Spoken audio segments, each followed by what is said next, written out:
140 की speed 5 minute की। इस संबंध में सरकार ने जो भी निर्णय किए उनमें से अधिकांश निर्णय सर्वसम्मति से ही हुए हैं, परंतु दुख की बात है कि एक दो स्थानों पर मतभेदों ने एक ऐसा रूप ले लिया जो देश के लिए वांछनीय नहीं हो सकता। दुर्भाग्यवश आपका यह क्षेत्र भी उन क्षेत्रों में से एक है। मुझे इस बात की बहुत प्रसन्नता है कि आपने भारत सरकार के साथ सदा सहयोग करने और हर प्रकार से उसके निर्णय को मानकर देश के सुगठित प्रशासन में हाथ बटाने का विश्वास दिलाया है।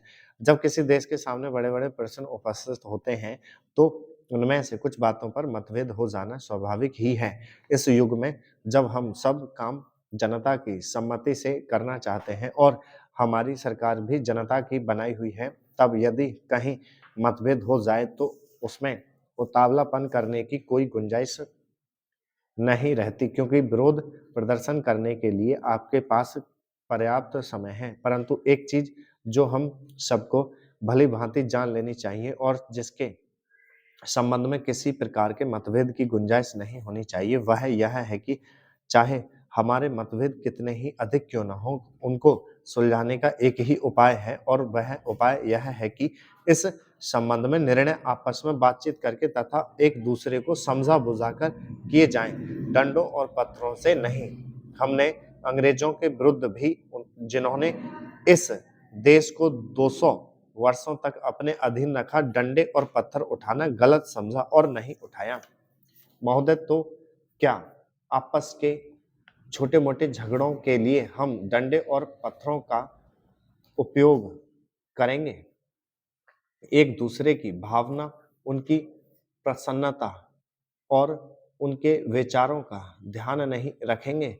मैं जानता हूं कि जिस समय इस योजना के विषय में विचार हो रहा था और रुपए पैसे की कमी के कारण कुछ लोगों को इस बात का संदेह था कि इसको किया जाए या नहीं। उस समय राजस्थान और मध्य भारत ने करोड़ों रुपए जमा करके अपना उत्साह प्रदर्शित किया।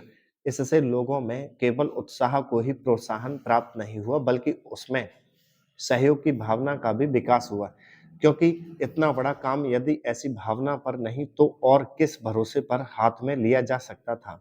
मैं चाहता हूं कि आप में से प्रत्येक इस काम को अपना काम समझें और इसमें यथाशक्ति सहायता करें और इसको पूरा करा दें। कल मैंने सुना और मुझे यह देखकर प्रसन्नता भी हुई है कि आप लोगों ने यहाँ पर किसी एक ही स्थान से नहीं बल्कि सारे भारतवर्ष से आदमियों को बुलाया है और वे आकर काम कर रहे हैं। बहुधा ऐसा होता है कि ऊंचे ऊंचे पदों पर बड़े बड़े अधिकारी दूर दूर से आते हैं, पर जो काम कठिन समझा जाता है उसको स्थानीय लोग ही करते हैं। इसके विपरीत मैंने यहाँ यह भी देखा कि केवल ऊंचे पदों पर ही नहीं बल्कि पत्थर तोड़ने तथा पत्थर काटने जैसा ठेठ मजदूरी का काम, जो कठिन काम होता है, मद्रास से लोग आकर कर रहे हैं। यह हर्ष की बात है। वे तो मजदूरी के लिए ही आए हैं, परंतु इतनी दूर से आने जाने में उनको सारे देश का ज्ञान हो जाएगा और जितने दिन वे यहाँ रहेंगे उनका यहाँ के लोगों से प्रेम और संपर्क पैदा हो जाएगा, जो सारे देश के लिए अत्यंत आवश्यक है। यह देश इतना बड़ा है और इसके निवासी इतने अधिक हैं कि जब तक सब राज्यों के लोगों का परस्पर थोड़ा बहुत परिचय कराने का विशेष प्रयत्न नहीं किया जाएगा, तब तक सबका सहयोग नहीं मिल सकता। हमारे पूर्वजों ने इस सारे देश को सदा ही एक माना और इसीलिए जब शंकराचार्य जी ने दिग्विजय की तो उन्होंने हिंदुस्तान के चारों कोनों में 4 मठ स्थापित किए। प्रत्येक स्त्री पुरुष के लिए चारों मठों का दर्शन करने का महात्म्य है। सभापति महोदय, जिस विधेयक पर इस सदन में चर्चा हो रही है उसका इस देश के अधिकांश लोगों ने और इस सदन में भी अधिकांश सदस्यों ने स्वागत किया है, इसलिए इसमें दो राय नहीं हो सकती कि यह विधेयक जन उपयोगी है। यह ठीक है कि कुछ लोगों ने, जिनके निहित स्वार्थ हैं, इस विधेयक का विरोध करने की हिम्मत की है। स्टॉप